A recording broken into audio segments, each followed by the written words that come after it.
ಖಂಡಿತ ಜನಪ್ರಿಯ Korean drama business ಪ್ರಪೋಸಲ್ನ 2ನೇ ಸಂಚಿಕೆಯ ಎಪಿಸೋಡ್ 2.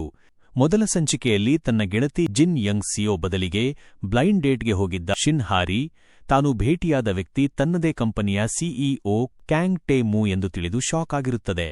ಇಲ್ಲಿಂದ 2ನೇ ಸಂಚಿಕೆ ಶುರುವಾಗುತ್ತದೆ. ಒಂದು ಮದುವೆಯಾಗುವ ಟೆ ಮೂವಿನ ಹಠ ತನ್ನ ಅಜ್ಜ ಪದೇ ಪದೇ ತರುತ್ತಿರುವ ಬ್ಲೈಂಡ್ ಡೇಟ್ ಸಂಬಂಧಗಳನ್ನು ಶಾಶ್ವತವಾಗಿ ತಪ್ಪಿಸಿಕೊಳ್ಳಲು ಟೆ ಮೂ ತಾನು ಭೇಟಿಯಾದ ಹುಡುಗಿಯನ್ನೇ ಅವಳು ಜಿನ್ ಯಂಗ್ ಸಿಯೋ ಎಂದುಕೊಂಡು ಮದುವೆಯಾಗಲು ನಿರ್ಧರಿಸುತ್ತಾನೆ. ಅವನು ಮರುದಿನವೇ ಅವಳನ್ನು ಭೇಟಿಯಾಗಿ ನೇರವಾಗಿ ಪ್ರಪೋಸ್ ಮಾಡುತ್ತಾನೆ. ತನ್ನ ಬಾಸ್ ತನ್ನನ್ನು ಮದುವೆಯಾಗಲು ಕೇಳುತ್ತಿರುವುದನ್ನು ನೋಡಿ ಹಾರಿ ಗಾಬರಿಯಾಗುತ್ತಾಳೆ.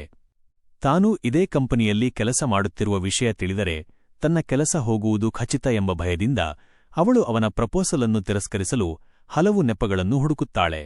ನೀನು ನನ್ನ ಟೈಪಲ್ಲ, ನನಗೆ ನಿನ್ನ ಮುಖ ಇಷ್ಟವಿಲ್ಲ ಎಂದೆಲ್ಲ ಹೇಳಿ ಅವನಿಂದ ತಪ್ಪಿಸಿಕೊಳ್ಳಲು ನೋಡುತ್ತಾಳೆ.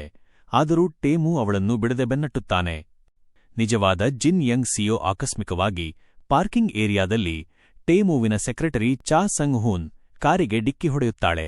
ಇದು ಅವರಿಬ್ಬರ ಮೊದಲ ಭೇಟಿಯಾಗಿರುತ್ತದೆ.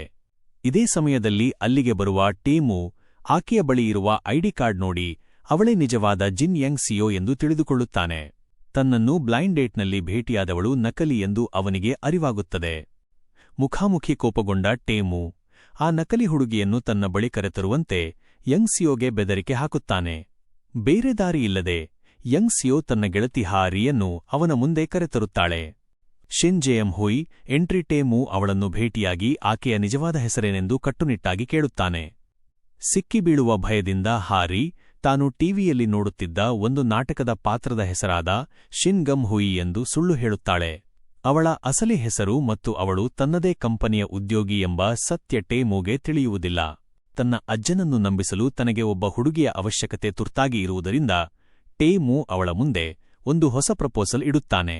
ಹಣದ ಬದಲಾಗಿ ತನ್ನ ಅಜ್ಜನ ಮುಂದೆ ತನ್ನ ನಕಲಿ ಪ್ರೇಮಿ ಫೇಕ್ ಗರ್ಲ್ ಫ್ರೆಂಡ್ ಆಗಿ ನಟಿಸುವಂತೆ ಅವನು ಅವಳಿಗೆ ಕೇಳುತ್ತಾನೆ.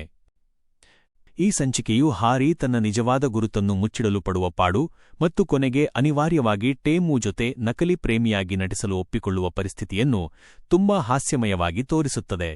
ಇಲ್ಲಿಂದ ಈ ಡ್ರಾಮಾದ ತಮಾಷೆಯ ಮತ್ತು ರೊಮ್ಯಾಂಟಿಕ್ ಕಥೆ ಮತ್ತಷ್ಟು ರಂಗೇರುತ್ತದೆ.